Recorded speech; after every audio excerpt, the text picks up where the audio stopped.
National Weather Service in Fort Worth has issued a tornado warning for west central Wise County and north central Texas until 8:45 p.m.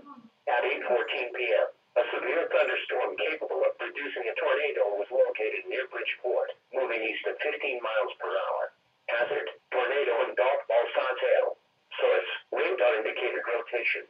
Impact: flying debris will be dangerous to those caught without shelter. Mobile homes will be damaged or destroyed. Damage to roofs, windows, and vehicles will occur.